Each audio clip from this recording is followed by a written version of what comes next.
মালটা আসছে দেখেছো, বেদানাটাই ভালো রস হবে। ডালিমটাকে নিয়ে কতই স্বপ্নই কত কিছুই না করলাম, স্বপ্নই থেকে গেল। পরাণে কত কিছুই না চাইলে কি আর পাওয়া যায়। এই মালটাকে আটকা তো। যাবে নাকি বেদানার রস খেতে? দাদা কিন্তু ভালো বেদানার রস খায়। অসভ্য ছেলে। বাবা তাহলে বিষ কত রে আলিউল? মানলো তুমি কিছু বলবে না? এই ভালোবাসতে গেলে একাদ্র মার খেতে হয়। ওই তুই টিভি সিরিয়ালে দেখিস নি হিরোরা কিরকম মার খায়? নার্স ম্যাডাম, আমাকে একটু ভালোবেসে মারুন তো। অসভ্য ছেলে, মেয়েদেরকে সম্মান দিতে পারিস না? আমি শুনলাম তোমরা নাকি সবাইকে কানে স্টেথোস্কোপ লাগিয়ে চেক আপ করো। কদিন ধরে আমার ভিতরটা খুব ধুক ধুক করছে, একটু চেক আপ করো না। জানোয়ার কথাকার। বেদনাটা তোমাকে চড় মারলো, তুমি কিছু করো না? কিছু করবো না মানে? এসব বেদনা খেতে গেলে আঁকামাকি করলে হবে না, ধীরে সিস্তে চিপে চিপে খেতে হবে। চল কাল দেখবো।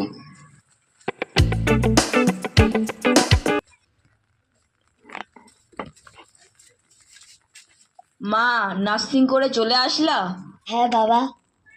একটা কথা বলবো বলবো করে বলা হয় না। বলো বাবা। তোমার নার্সিং করতে চলে যাও, আমি আমার স্কুলে চলে যাই। আমি বলছি কি, তুমি আর নার্সিং করতে যেও না। বাবা পাচ্ছ, এখনকার যা দিনকাল, কখন রাস্তাঘাটে কি বিপদ হয়ে যাবে তা তো বলা যায় না। আমি বলছি কি মা, তুমি বাড়ি থাকো। তুমি বাড়ি থাকলে তোমার মান সম্মানটাও বজায় থাকবে। তুমি তো একজন মাস্টার, আমাদের কি কোনো পয়সা কড়ির অভাব আছে? তাই বলছিলাম। আর আমাদের সামান্য কিছু হলে 20 কিলোমিটার দূরে যেতে হয়, তা আমি চাই আমাদের গ্রামে একটা হসপিটাল হোক এবং আমরা সবাই মিলে ওখানে চিকিৎসা করাই। সেটাও তো ঠিক, তুমি যা ভালো বোঝো তাই করো।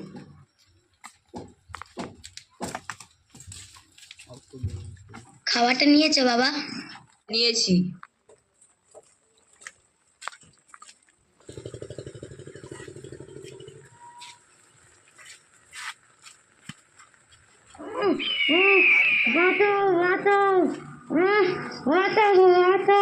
চল শালি, বাঁচাও বাঁচাও।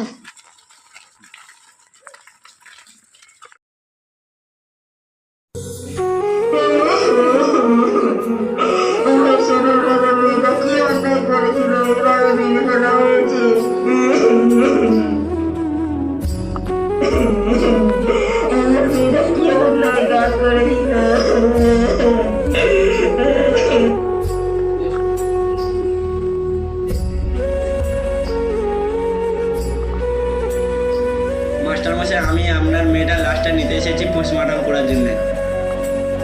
খবরদার, আপনি আমার মেয়ের লাশের গায়ে একদম হাত দেওয়াবে না। যারা আমার মেয়েকে মেরেছে তাদেরকে 24 ঘন্টার মধ্যে না ধরতে পারলে আমার মেয়ের লাশ এখান দিয়ে 1 ইঞ্চিও সরাতে দেবো না। তাছাড়া আপনি যদি বেশি বাড়াবাড়ি করেন তাহলে আমি আমার নিজের গলা নিজেই কেটে ফেলবো। থামুন, আপনি এই কাজটা করবেন না। এমার্জেন্সি আসামিকে ধরতে হবে। চলুন অফিসার।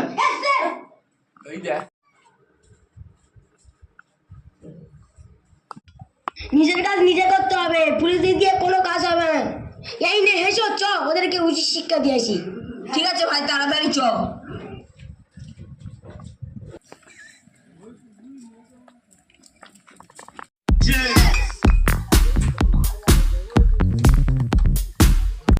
না কেমন ভয় ভয় লাগছে জানো? কিসের বাইরে? আমি আছি তো, টেনশন নাই। আর আমাদের কি দেখতে পেয়েছে নাকি?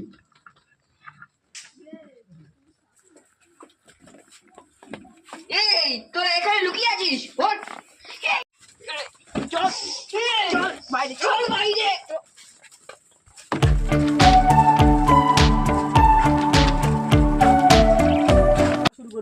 তোরা আমার মেয়েকে অনেক কষ্ট দিয়ে মেরেছিস, কিন্তু আমি তোদেরকে জানে মারবো না। তোদের প্রাণ থাকবে, তোদের জান থাকবে, তোদের দেহ থাকবে, কিন্তু তোদের যে জিনিসটা দিয়ে আমার মেয়েকে অপবিত্র করেছিস সেইটা থাকবে না। আজ তোদের সেই জিনিসটা আমি কেটে নেবো।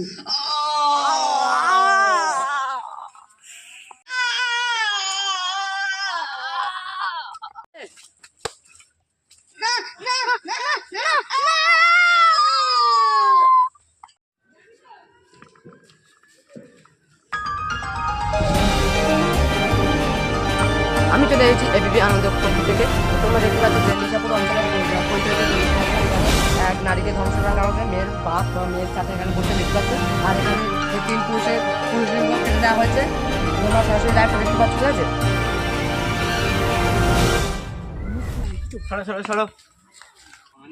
মাস্টার মশাই, আপনি এটা কি কাজ করেছেন? স্যার, আমি যা করেছি ঠিক করেছি। আমি আমার মনের যন্ত্রণা সব মিটিয়ে নিয়েছি। এই নাও পুরুষাঙ্গ, এই নাও হাতিয়ার।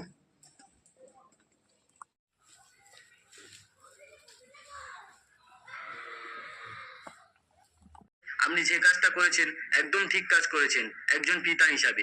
কারণ আমারও একটা মেয়ে আছে, আর যদি আমার মেয়ের সাথে এরকম কিছু হয়ে যেত আমিও কিন্তু ছোটখাটো একটা ব্যবস্থা করে নিতাম।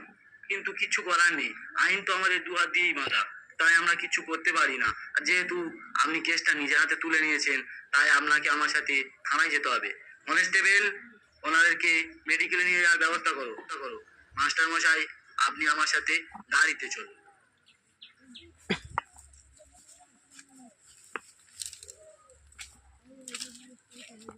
বর্তমান সময় ধর্ষণ প্রায় বেড়েই চলেছে। কিছু হয়তো আমাদের সামনে ভেসে আসছে, আবার কিছু হয়তো ধমক দিয়ে মুখ বন্ধ করে দেওয়া হচ্ছে। আসল ন্যায় কিন্তু তারা পাচ্ছে না। কথা হচ্ছে তারা ধর্ষণ করার সাহসটা পাচ্ছে কোথা থেকে? তারই একটা ঘটনা আপনাদের সামনে প্রেজেন্ট করলাম। এইসব অপরাধীদের কি সাজা পাওয়ার যোগ্য আপনারাই কমেন্ট করে জানান। ভালো থাকবেন, সুস্থ থাকবেন, দেখা হচ্ছে আপনাদের সঙ্গে আবার নেক্সট ভিডিওতে।